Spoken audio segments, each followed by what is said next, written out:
Asmat Gurubhyo Namaha, Asmat Parama Gurubhyo Namaha, Asmat Sarva Gurubhyo Namaha. So we're discussing Vaishnavism, and we discussed the first chapter of the book of Vaishnavism, its philosophy, theology, and religious discipline by S.M.S. Chari. So we've gone through the first chapter. The first chapter is all about the history of Vaishnavism, starting from the Vedas and going all the way up past Vedanta Deshika and Vilalokacharya, and up to the modern, different more modern forms of Vaishnavism, different sampradayas and everything. So we've gone through the history of Vaishnavism in short.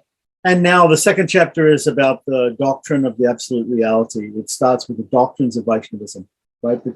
So we've got a historical overview of Vaishnavism. Now let's go into chapter 2 about the doctrine of the ultimate reality.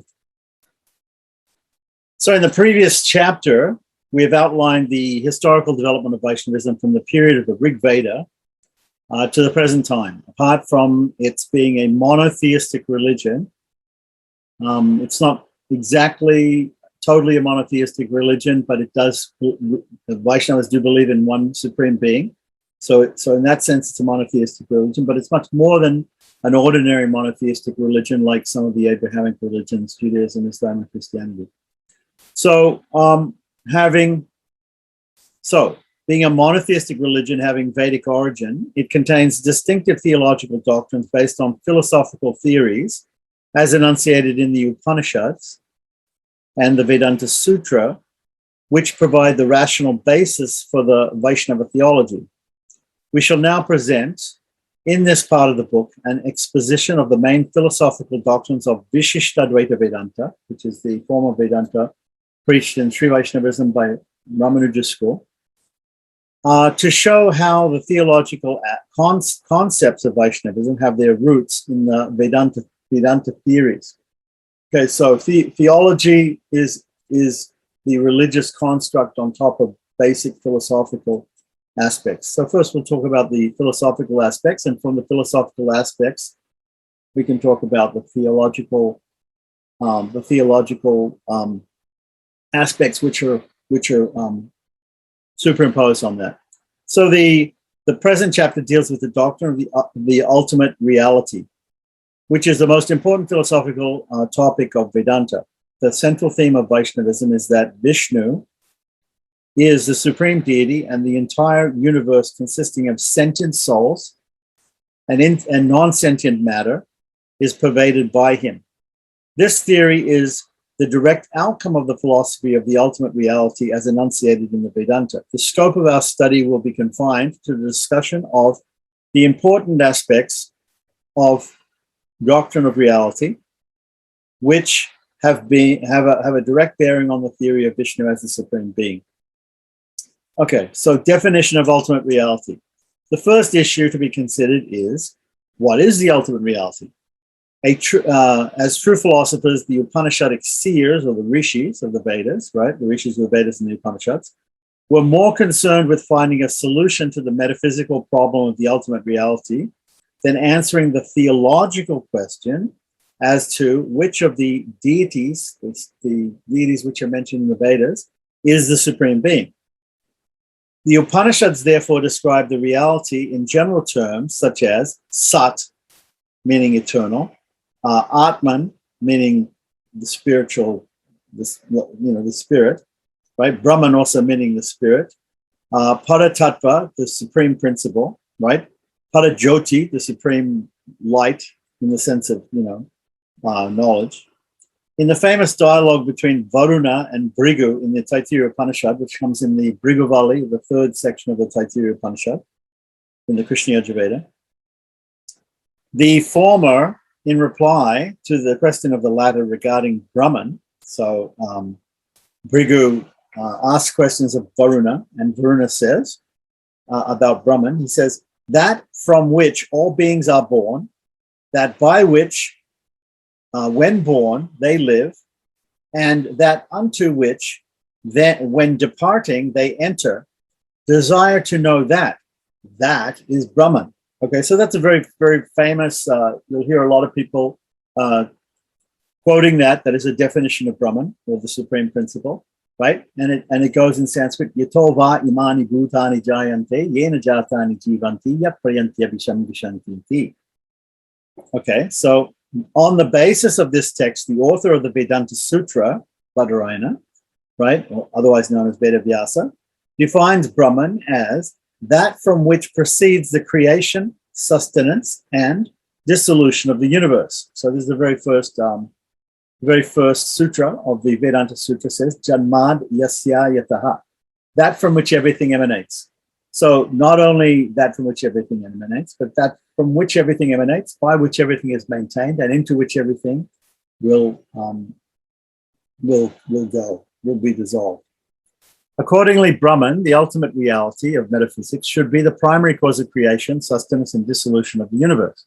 In other words, Jagat, meaning the universe, Karanatva, remember the ending na, the ending twa means like the ending ness that we have in English. So that supreme being, one of his qualities, or his quality, is that he is the karna, or the creator. He is the cause of the universe. Or being the primary cause of the universe constitutes an important criterion for accepting an ontological entity as the ultimate reality. Right? So it's very important that the ultimate cause of the universe, the cause of its creation, the cause of its maintenance, and the cause of its destruction or dissolution, right, is the ultimate reality. By applying this criterion, the Vedanta Sutra eliminates all other ontological entities, such as the individual self, or the jiva, right? So there are other things apart from the supreme. There are other conscious beings. The primordial cosmic matter, pradhana, right, which would be which of the Sankhya system. So in the Sankhya system, there are two Sankhya systems. Sankhya basically means counting or enumeration. It's a system of empirical science, just like we have science today. Empiricism means basically counting and measuring things. So the Sankhya system is divided into two. One of them starts off with God creates everything and explains how he creates and how it flows from him. And the other one says, no, the original primordial pradhana, or the cosmic matter, was there, and from that cosmic matter everything came forth. So neither can we accept that the origin, maintenance, and dissolution of all creation is the individual self, nor can we accept matter or any form of matter, even pradhana, the primordial cosmic matter, as being the source, the ultimate source. We believe that beyond that, there is a supreme being. The ultimate reality is beyond that. So the physical akasha means sky or ether here, right? So it is not the sky, which is, here he's saying what it isn't, what other ontological entities are not the ultimate reality. The vital prana means the life air, or the air with the consciousness within the body, right, or the life air. The light of the sun, etc. So the prima facie, which prima facie appear to be the primary causal substance from the purview of the concept of ultimate reality. So these things may appear to be the original cause of everything, but they are not. Jagat Karanatva is, the quality of being the ultimate cause of everything is therefore the distinguishing characteristic of the Supreme Being. Okay, it's very important that we understand in Indian thought in general, right? The idea is when we want to define something, and this holds true logically for all definitions in all systems of thought. In order to define something, you have to find its distinguishing characteristic. Now, in Sanskrit, that word is called lakshana. Lakshana means the distinguishing characteristic of something. So, for example, if I want to distinguish between a horse and a cow, I can't say, I can't tell somebody, go to the barn and bring the animal that has 4 feet. because there are two animals in the barn. There's a horse and a cow, and they both have 4 feet. So just to say that an animal has 4 feet doesn't distinguish. It's not a distinguishing attribute between the horse and the cow. I have to say, bring the animal that has a mane, because the cow doesn't have a mane, the horse has a mane. So, or for instance, I could say if it was an elephant, bring the animal that has a trunk, because no other animal has a trunk. So this would be a distinguishing or defining characteristic. So this defining characteristic of the ultimate reality, otherwise known as Ishwar or God, right, in our system, right, is that he is the cause of everything, the maintainer of everything, and everything gets dissolved into him ultimately also, or enters back into him, right? And this is given in the Upanishads, Yatova imani bhutani jayanti, etc. So, Jagat Karanatva is therefore the distinguishing characteristic of the Supreme Being. That's the very first thing. So first thing is we want to ask about, okay, what is the Supreme Being? What is the Supreme Being? What is the ultimate reality? That is, Jagat Karanatva is the first aspect that we talk about. Now, the first two adhyayas or chapters or parts of Vedanta Sutra, there are four chapters in Vedanta Sutra, right, are devoted to a discussion of this important aspect of reality, which in the Vedanta Sutra is called Brahman. It's simply called Brahman, the supreme spiritual cause of everything, right?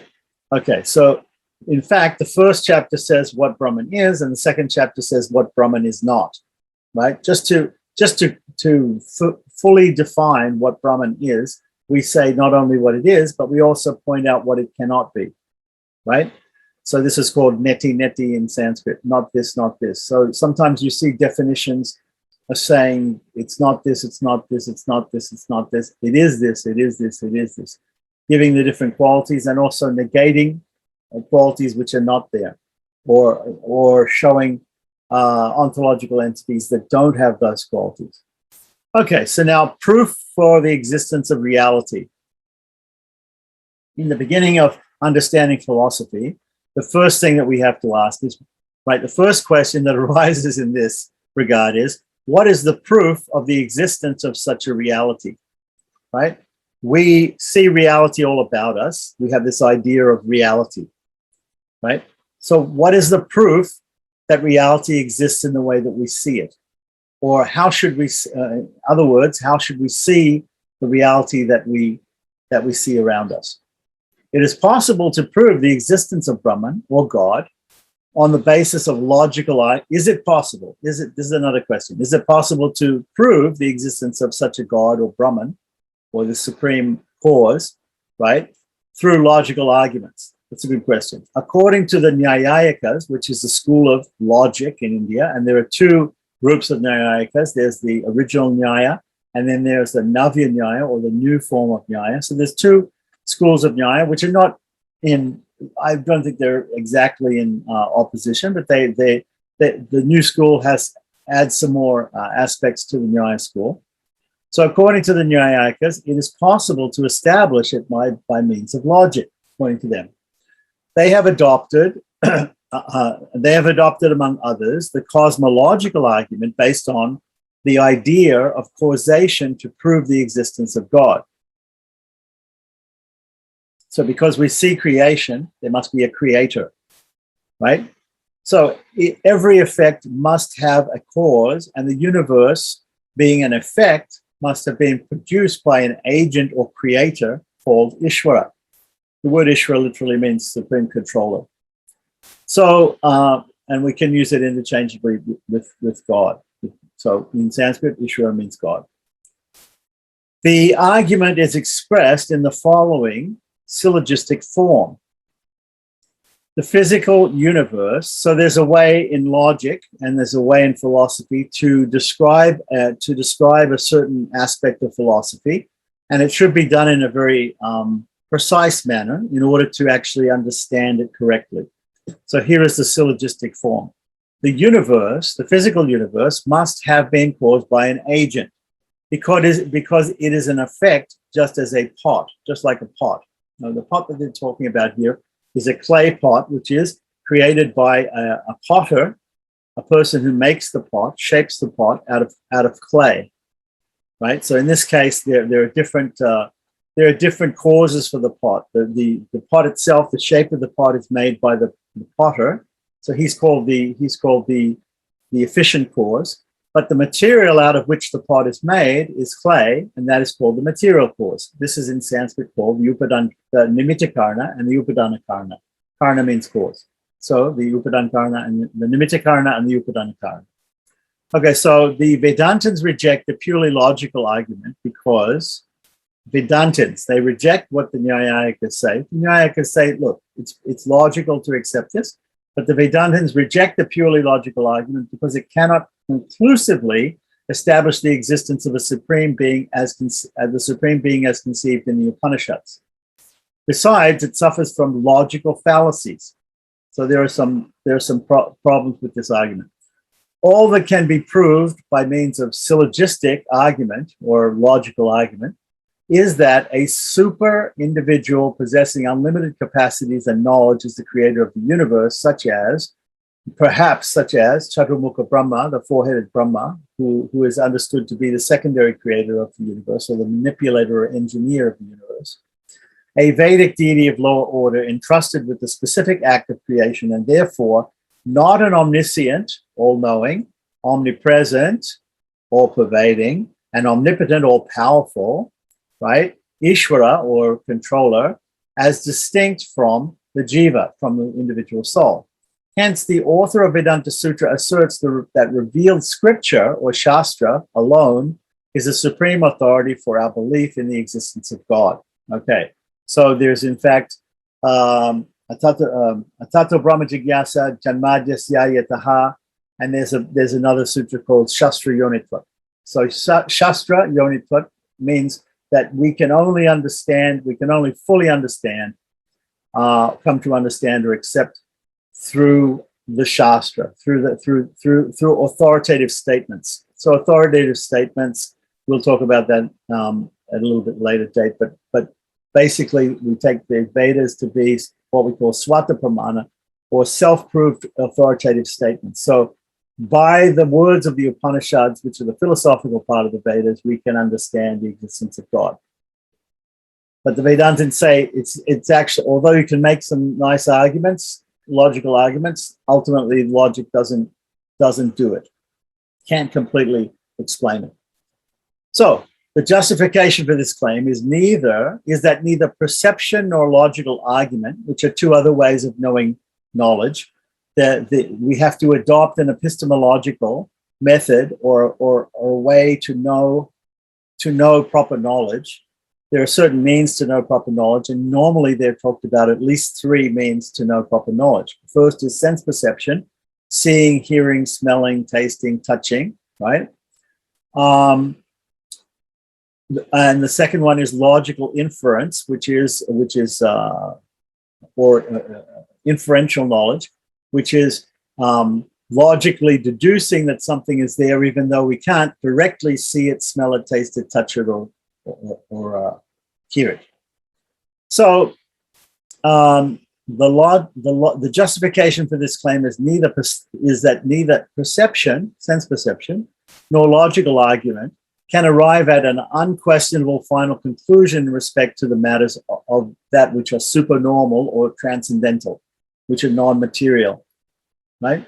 Because obviously if something is material, you can sit down and you can measure it with your senses, right? You can figure out some way to measure it with your senses, or if it's difficult to measure it with your senses, through logic, you can construct a theory and you can construct some sort of test, which is what modern science does. But there are some things which are supernatural. It should actually be supernatural here, or transcendental to material things, and therefore it's difficult or impossible to understand the supreme, the ultimate entity, the ultimate reality, by means of sense perception and logical argument alone. So we take refuge of authoritative statements coming in the eternal Vedas. So what is established by logic can also be disproved by adopting the same logical methods as the Madhyamikas. Okay, so Madhyamikas is a school of Buddhism. So the Buddhists, there are four schools of original Buddhism in India, because Buddhism arose in India, but then it branched out into different parts of the world, and there were many, many schools of Buddhism. Some of them more personal, some of them more impersonal. But the Madhyamikas are one of the four original schools. They are Shotranchika, Madhyamika, Yogacara, and I can't think of the fourth one. But anyway, so Madhyamika is a school of Buddhists. So naturally, the Buddhists do not accept the Vedas. They do not accept the scriptures. So all of their deductions about philosophy are based on either sense perception or inference, logic, right? So they have logical methods.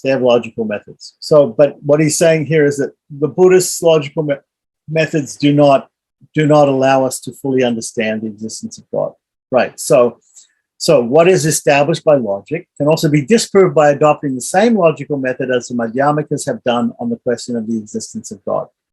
The author of Vedanta Sutra therefore asserts that tarka, or logic, nyaya or tarka can mean logic, is inconclusive. This means that the Vedantins reject reasoning. They don't reject reasoning for all matters, but they reject reasoning in the sense of to prove the existence of the ultimate reality. They do accept it, but it should not be the sole means of proof, because in a matter that is supranormal, transcendental, such as God or the soul, it cannot establish it conclusively. Now, Shruti, right, that which is heard, the Vedas or the Upanishads, or scripture, should be taken as the final authority, and logical arguments should be adopted to support the scripture. Right? We're not against sense perception. Our school is not against sense perception, nor Vaishnavism or Vedanta is against logical inference, right? So all these three are accepted: sense perception, logical inference, and ultimately scripture, meaning the Vedas ultimately, and other supporting literatures also, scriptures. The sage Manu also supports this view. Thus he says, a person who ascertains the teachings of the sages and those relating to dharma or religiosity with the aid of sound logical arguments, which are not opposed to the scripture, he alone truly knows the philosophical truth. So, though the philosophical doctrines of Vedanta are based on scriptural teachings, they are not irrational. They can never be irrational, right? So if somebody says to you something which is irrational, it's not Vedic. The Upanishads have got rational scriptural teachings, right? So ultimate reality as a sentient being. Okay, so now that we understood this idea of the Jagat Karna, or the aspect of Jagat Karanatva, that the ultimate reality is the cause of the creation, maintenance, and destruction of the reality that we see around us, this material world. And everything within it, including the individual sentient and non-sentient beings, right? Now that we understand that, now let's try and understand the nature of that universal universal controller, right? That ultimate reality. So, is it a sentient being or an insentient being? Is it a person or impersonal? What is it? Like that. Okay. So, the fact that the ultimate reality, known as Brahman, right, is the primal causal substance of the universe, Jagat Karna, which we talked about, right, implies that it should be a sentient being, Chaitana Vastu, right? Chaitana means sentient, having consciousness, right? Having self-awareness, having knowledge as its basis. Vastu means a thing. Vastu means a thing with consciousness.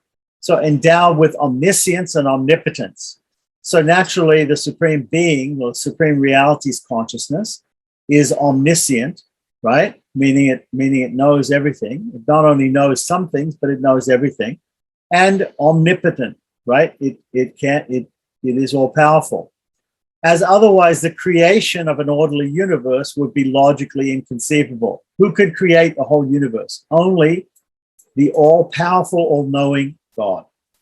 So, as in the case of a human being who needs physical aids besides knowledge and power to produce a product, God, as a creator, does not need them because he can create the universe with his will alone, his sankalpa.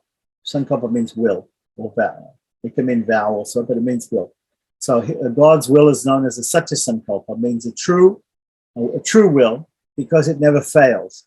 Because God doesn't need, he is completely swatantra or independent, and therefore he doesn't depend upon any power or lack thereof, or any physical aid or lack thereof, to perform what he wants to perform. In this case, the creation, maintenance, and destruction of the universe. So, the Upanishadic statements relating to the creation of the universe, known as Karna Vakyas, the word Vakya simply means statements, right? That which is spoken, Vak, right, is a Vakya. So these are statements. Karna Vakyas, statements in the Vedas or in the Upanishads, which are about the creation of reality or creation of the world. Speak of the creation as caused by the Sankalpa, again, the will of the Lord, of Brahman, right? We're calling him Brahman here, right? The Supreme. In the Chandogya Upanishad, which is one of the first 8 major Upanishads, it says in the Chandogya Upanishad, in the beginning, my dear, this was being alone. Sad eva, one only, without a second, right? So in the beginning, so it talks about in the beginning, even though we might even conceive of God as creating time. So even scientists today, they have this idea that there was a Big Bang, and before the Big Bang, there was no time. Time was created in the Big Bang. So we can also have this sort of understanding that God created time also. So when we say we have to take this statement here in the Upanishad in the beginning, not to necessarily mean to be judged by material time, but before creation, before even the creation of time, if that's a possible concept in your mind, right? There was one thing only. There was one thing only, and that one thing became many. So here it's going to say the being willed, right? So in the beginning, my dear, this was being alone, right? One only without a second. The being willed, may I become many, may I grow forth. It created fire, tejas, etc., etc., etc. Right? So everything was created from the will of this original cause. Without going into the different interpretations offered by Adi Shankaracharya, the founder of Advaita Vedanta, monism, and Ramanuja, the founder of Acharya of Vishishta Vedanta, right, or specified non-dualism, right? On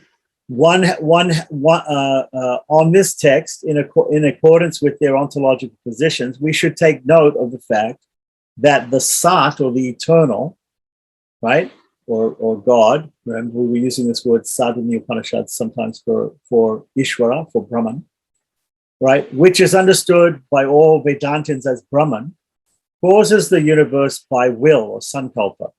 The attribution of will, or ikshana, right, to Brahman implies, right, only a sentient being can have will, right? So that the metaphysical reality should be a sentient being endowed with knowledge and power to create the universe, right?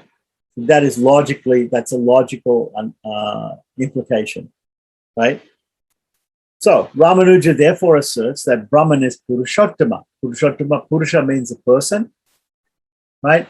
A sentient person, and Uttama means the supreme, the topmost sentient person, the supreme personal being qualified with numerous attributes, right? Whereas Ramanuja, Shankara talks about Brahman having no attributes whatsoever. However, this is logically not correct, because obviously, if Brahman is the creator of the universe, right, that will be one of his aspects, right? right? If I'm the creator of something, if I create a painting, I'm a painter and I create a painting, then one of my attributes is that I created that painting, right? Even if you don't know my name or my age or anything about me, my appearance or my qualifications, you know that I created that painting. Therefore, that is a description of me, the person who created the painting. So God himself, Purushottama, the supreme being, created the universe, maintained the universe, destroys the universe. Therefore, those things that we just described him as are attributes of his. And therefore, if we say God has no attributes, that is logically incorrect. We can't accept that. So on the face of it, Advaita Vedanta by Shankara, and of course the Advaitins of followers of Shankaracharya, they have their arguments as to how the Supreme can be at the same time without any qualities, but yet we can still see qualities and things and attributes that have come from him, meaning this material world and the sentient beings in it, sentient and insentient beings in it. They have a philosophy and a way of explaining that, but on the face of it, just in general, it doesn't seem to be a good proposal or logical. So this would mean that reality, which was created from a real ultimate entity, right, Ishvara or Brahman, right, is Savishesha, with difference, differentiated being, with difference. And this is our natural experience when we look at the world. We see there are things, and everything isn't all the same. There are many differences between different things, both sentient and non-sentient things. Okay, so we see reality as Savishesha. Savishesha means with difference, differentiated beings. Sa means with, Vishesha means speciality, special qualities. So something has this special quality, something has that special quality. They're distinguished, right? So, and not nirvishesha, without distinction. Nirvishesha would be when you see two things and you can't tell them apart. They're exactly identical. So even if we see everything in this material world, we see the whole of creation is exactly identical, right? That will be nirvishesha. Nirvishesha, a transcendental, undifferentiated being, as Shankara maintains. So Shankara maintains that Brahman is nirvishesha, has no differentiation, no differentiation. And he calls it also nirguna. So guna means qualities, right? Nirguna, without qualities. So the latter type of reality cannot have any causal relation with the universe, right? So the latter type of reality, this idea of nirvishesha, a nirvishesha Brahman, right, can't have any causal relationship to the universe. Such a reality can have no bearing on the universe. It is as good as a non-entity in the opinion of Ramanuja, right? So basically, Ramanuja is saying is you can't have anything, you can't have a thing which has no qualities. Because even if you have a thing and you say this thing has no qualities, like I'll give you an example, a void. If we say outer space is a void, there's no air, there's no light, there's no nothing in that place, right? So still that void has the quality of having no qualities.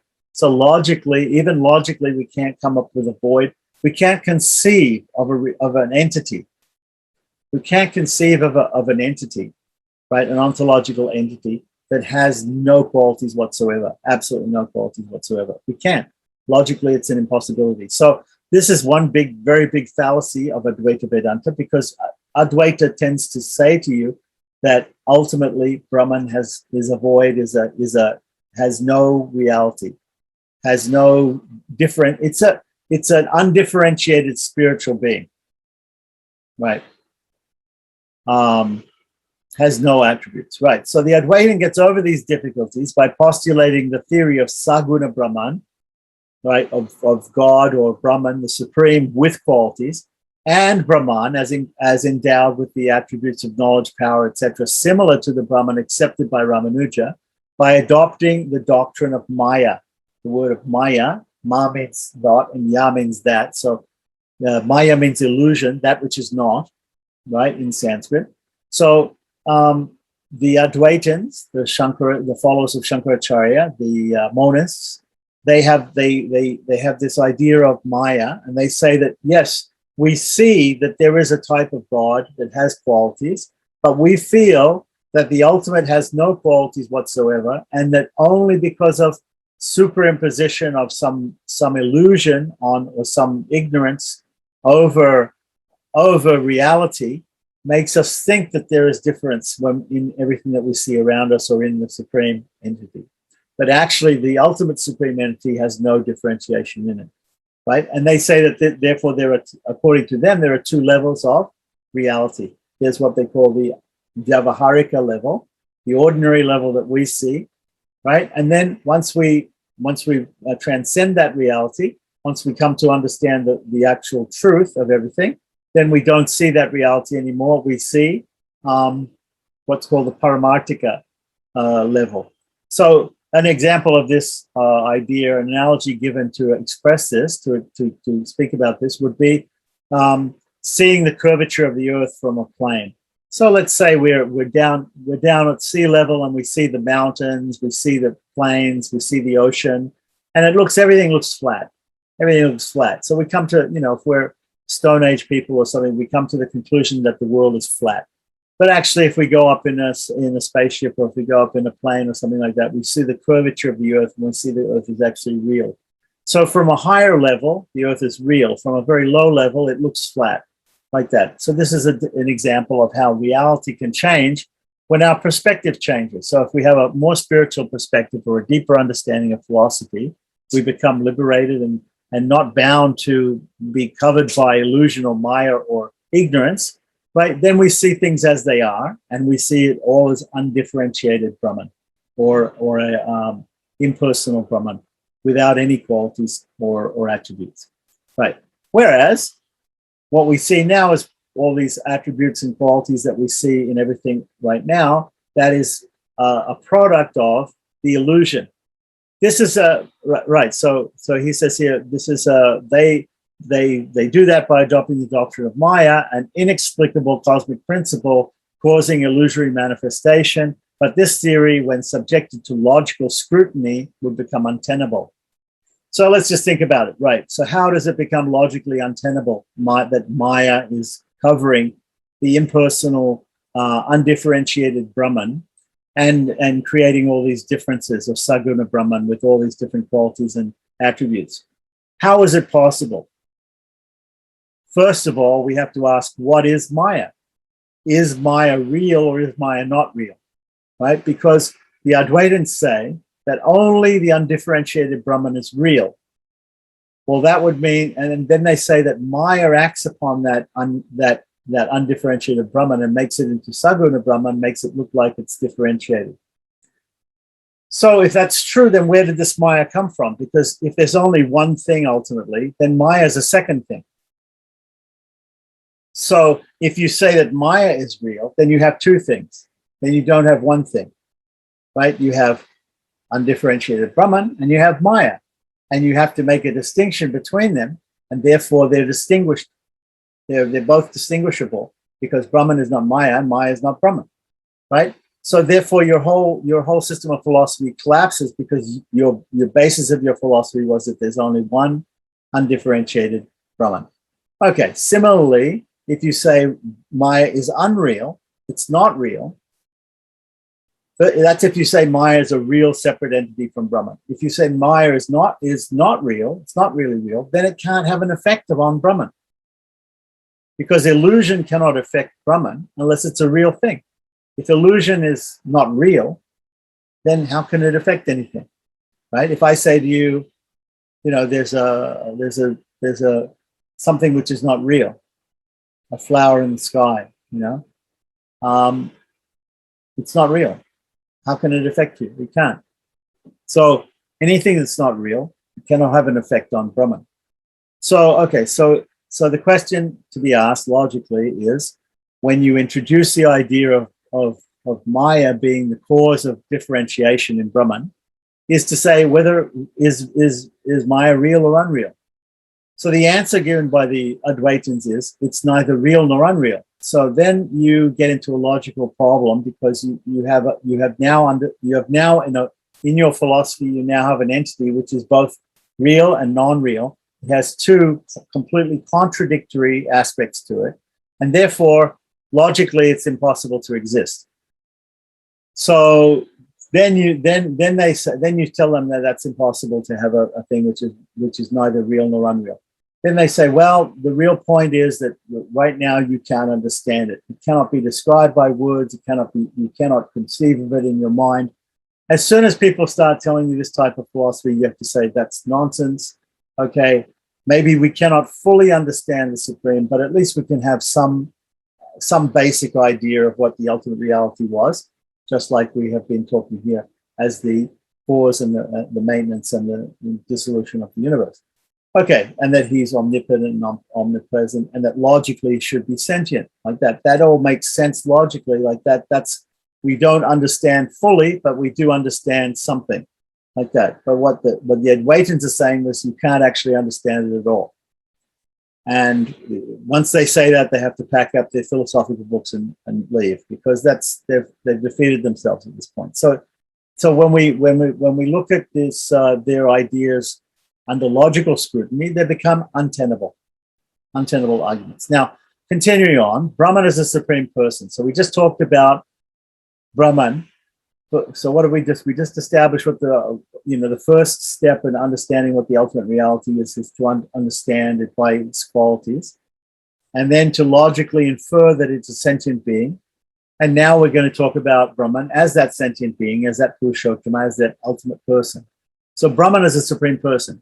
What is this Brahman of the Upanishads? Taking the root bra, to grow, right? The term Brahman, etymologically, right, means that which grows, brihati, right? And causes to grow, brahmyati. So this meaning is upheld by scriptural text. The same is also reiterated in the Shruti text. Now we've got the Shrutis and the Shritis. The Shritis are other literatures, other scriptures which support the Shrutis or the Upanishads, the Vedas. The two epithets, Brihatva and Brahmantva, right, which convey the primary import of the term Brahman, right? So what is it? He grows and he causes growth, right? Those two things. He grows and he causes growth, right? This is the primary meaning of the word Brahman. Signify that which possesses infinite greatness, both in respect to its intrinsic nature, Swarupa. The word Rupa means form. Swarupa means his own form, his intrinsic nature, and also attributes, gunataha, right? So gunataha, so guna. Guna means rope. It means attributes. It means qualities. So is Brahman. So this is the definition of Brahman, right? So what's that definition again? Right. The primary import of the term Brahman signifies that which possesses infinite greatness, both in respect to intrinsic nature and to attributes. So its intrinsic nature is infinitely great, and its attributes are also infinitely great. Right. That is the definition of Brahman. So these two attributes are applicable only to the Supreme Personal Being, Sarveshwara. Sarveshwara just means, Ishvara means the controller. Sarveshwara means the controller of all, Sarva. Sarveshwara, and not to any undifferentiated being, Nirvishesha Brahma, which we just talked about, which is a concept only by the Advaitins. They have this idea of Nirvishesha Brahma, and also, to a certain extent, the Madhyamika, and the other impersonalist Buddhist school, they have a similar sort of, not exactly the same, but they have a similar sort of idea, right? Which we don't accept. These two attributes are applicable only to the Supreme Being Sarveshwara and not to the undifferentiated being Nirvishesha Brahma. Now, in view of this, Ramanuja states that the term Brahman denotes Purushottama, or the Supreme Personal Being, who, by its very nature, is free from all imperfections. Nirasta Nikila Doshaha. Doshaha means faults. Nirasta Nikila, meaning all imperfections, all types of imperfections, and possesses infinite auspicious attributes of unsurpassable excellence. That is Ananta Kalyana Guna Ganaha.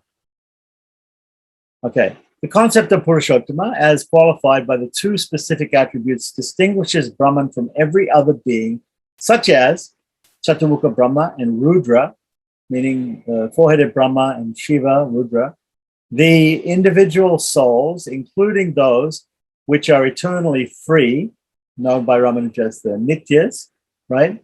And even the Nirguna and Saguna Brahma Advaita Vedanta, because none of these is totally free from defects and possesses unsurpassable infinite attributes. Right. So once we make this, once we look etymologically at the word Brahman, and we take, because it's used throughout the Upanishads, right? And we look at what it means, and we understand what it means. Therefore, we understand that it cannot be referring to Chaturmukha Brahma. It cannot be referring to Rudra.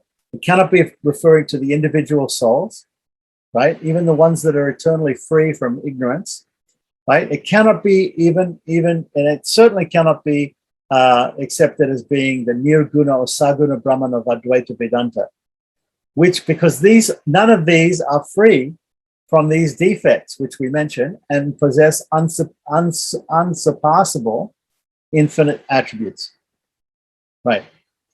So Brahman as God of religion. So how does Brahman of the Upanishads stand equated with the personal God of religion, Vishnu or Narayana? That's a good question. The identification of Brahman with Narayana is established on the basis of the Upanishadic texts by adopting the principle of interpretation laid down by the Mimamsakas. Okay, so there are two schools that deal with the Vedas. There's the Karmakanda school, and there's the Jnanakanda or Upasanakanda school, the Jnanakanda school. So the Jnanakanda school, the school that is dealing with knowledge of reality, that is the Upanishads, right? In the rest of the Vedas are used for sacrificial activity, which is called Karmakanda, with different activities for elevating within this material world to different higher levels, like that. So the people who have taught us both the Vedanta Sutra and the Karma Mimamsa Sutras of Jaimini. So Badarayana or Vedavyasa has written about Vedanta Sutras, which is about Brahman. What is about ritualistic acts of the Karma Kanda, there's also sutras called the Karma Mimamsa Sutras of Jaimini. So those sutras have been interpreted, and there are different principles of interpretation. And the principles of interpretation for those sutras, which also deal with the Vedas, there's the Karma Kanda section of the Vedas, right? They're the same principles that are used to interpret the Vedanta Sutras. So here he's saying that the Mimamsakas, which are called Karma Mimamsakas, the Mimamsaka just means discussion or deliberation, right? So there are people who have discussed the different subjects in the Vedas, which are either got to do with Karma Kanda or Jnana Kanda. The karma section, the work section, or the knowledge section. So according to the Mimamsakas rules of interpretation, which we can learn about if we study Tarka Shastra and then we study Mimamsa Shastra, right? Then we can learn about those. But according to those, if we look at the Upanishads, which is the Jnana-kanda section, and we look at them with the same principles of interpretation that we looked at these sections dealing with sacrifices and works, sacrificial works, if we look at them with the same principles, we will understand that Narayana is the supreme being, Narayana or Vishnu. According to them, when several terms are used in the same context in a passage, the words bearing the general meaning should bear the meaning of the specific word. Okay, so when you've got a single passage in the Veda, and there are several words or nouns or proper nouns that are used in that passage, right? Then the meaning of the general words, right, are the same, are synonymous with the meaning of the specific term. So if we have the word Agni being used, right? Agni means fire, but in this sense, it can also mean Vishnu, because Vishnu is a specific term and Agni here is a general term. So we have to see what is a general term, what's a specific term.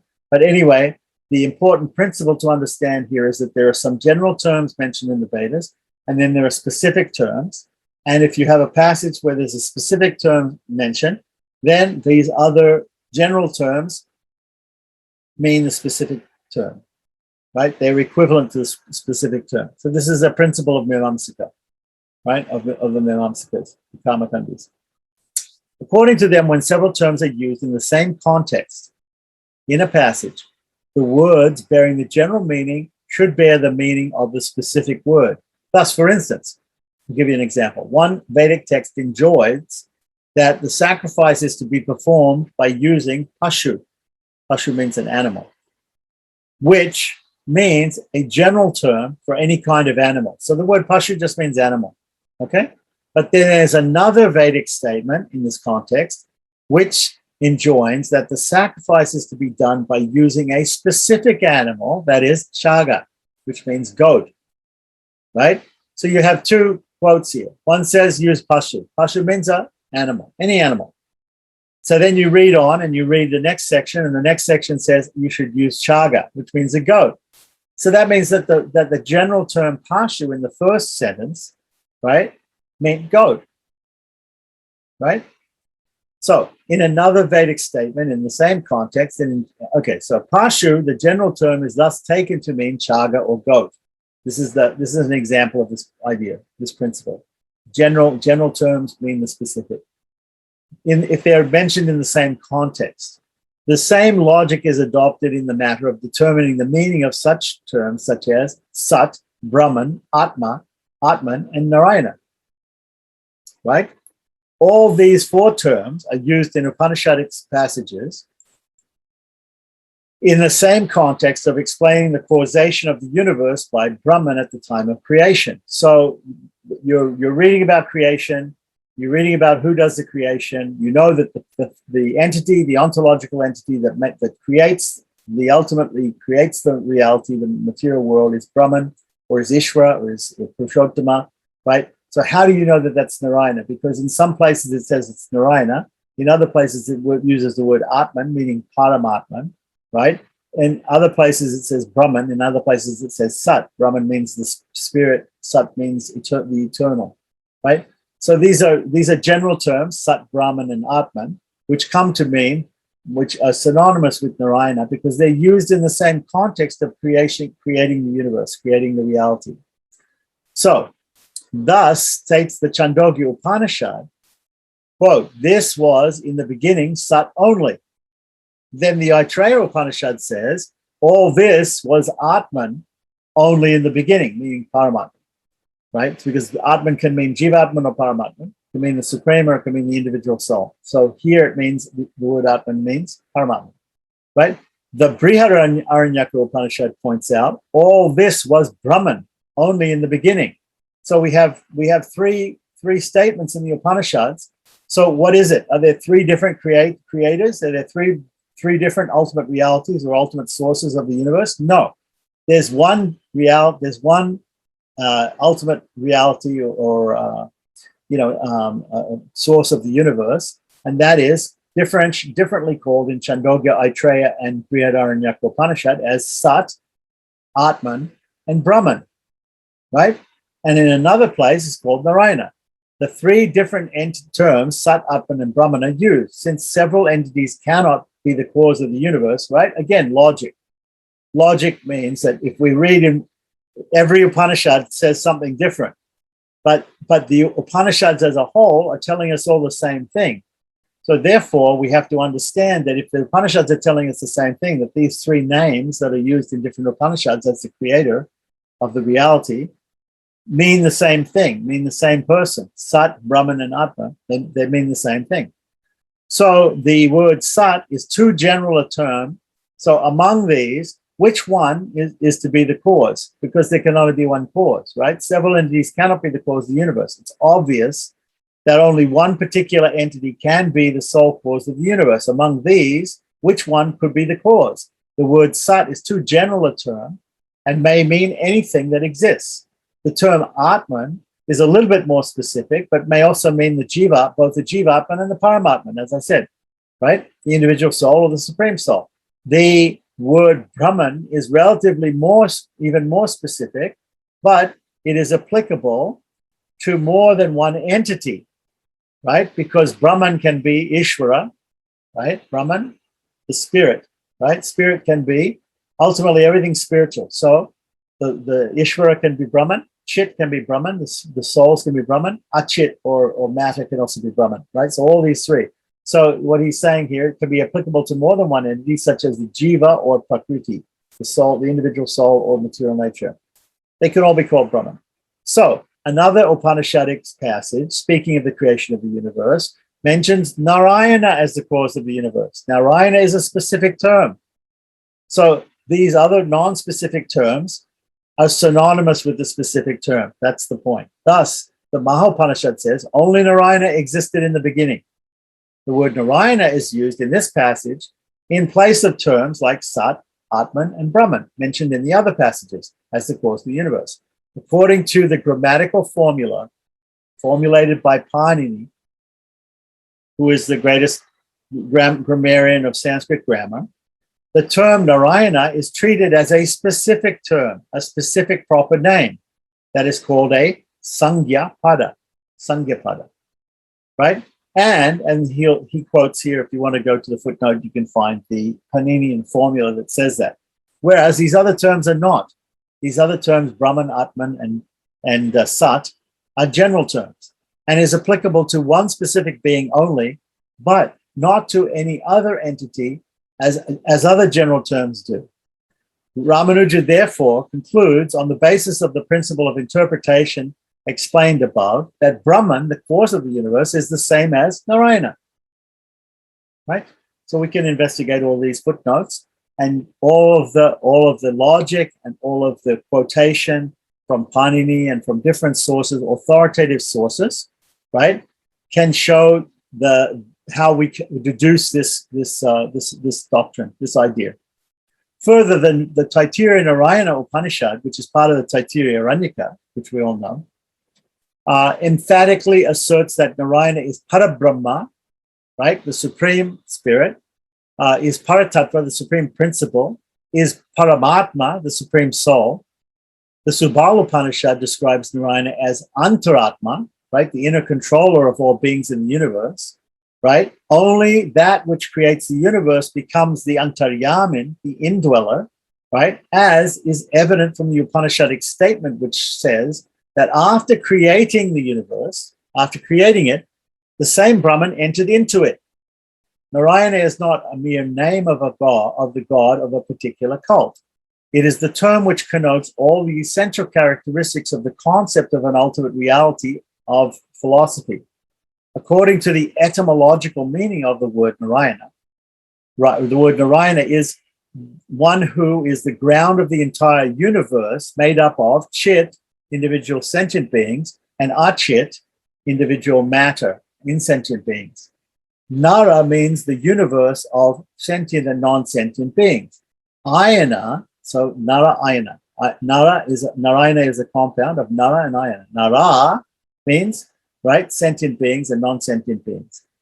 Ayana means one who is the ground or the basis, the substratum of these things, right? So the way this, in Sanskrit, there's a way of understanding compounds called samasas. So this word, Narayana, can be broken into two parts, Nara and Ayana. So when we put them together, they're Narayana. How do we break them up? And with Sandhi, they get put together, they're Narayana. But how do we break them up? And how do we break them up? Right? We can make, they can be two different types of compounds. Right? So here, Naranam Ayanam. Naranam is the genitive plural of Nara, and Naranam means of Naras.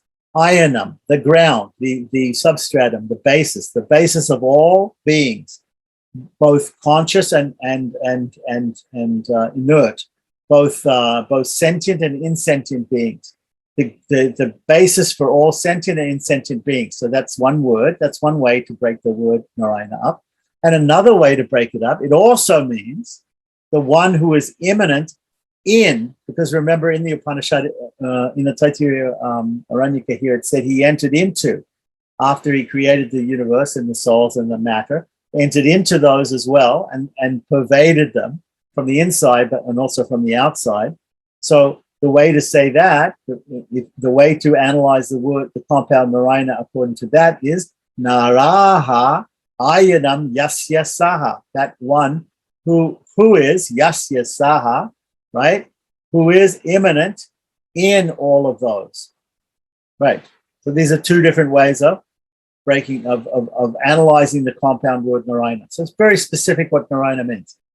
That is, all that exists in the universe has its ground in Narayana, its basis, its substratum is Narayana.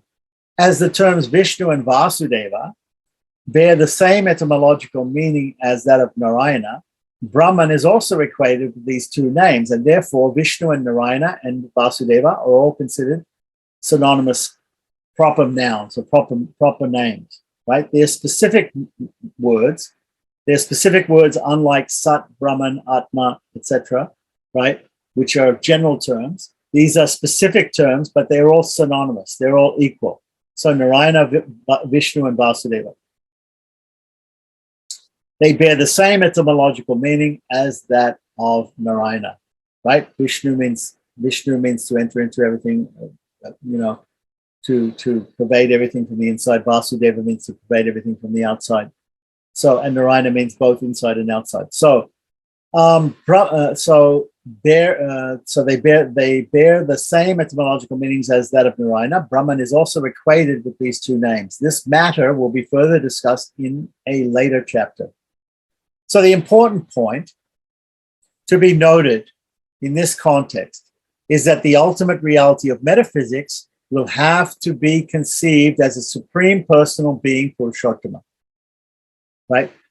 It is philosophically justified because any other concept of reality as a transcendental, undifferentiated being, right, which is what Shankara does, right, the Advaitins do, cannot have any causal relationship with the universe, because if it's the cause of the universe, that is an aspect of it, that is a quality of it, that it's the cause.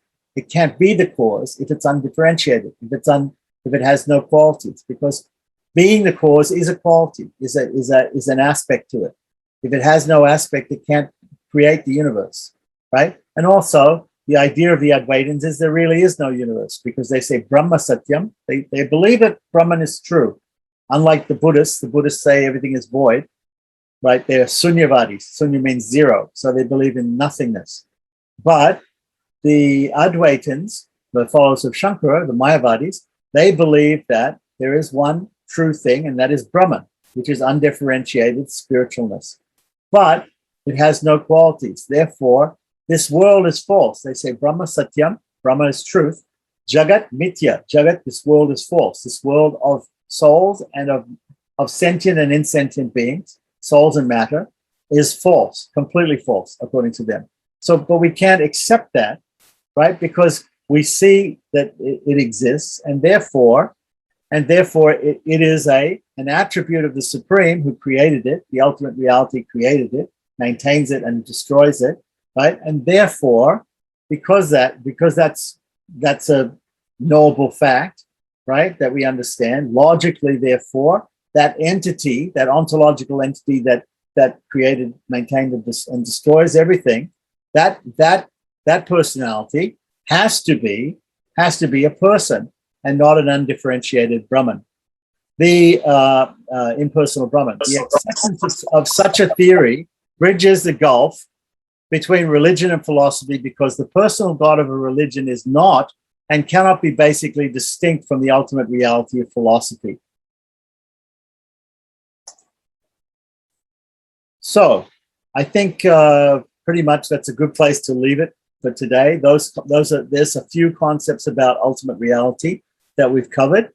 Were there any questions about that? Let me just summarize here. We have the definition of the ultimate reality, the proof of the existence of reality, ultimate reality as being a sentient being, Brahman as a supreme person, Brahman as God of religion, and we finished up to that. Next time we'll take up the nature of that Brahman, and we'll try to understand more about its actual nature.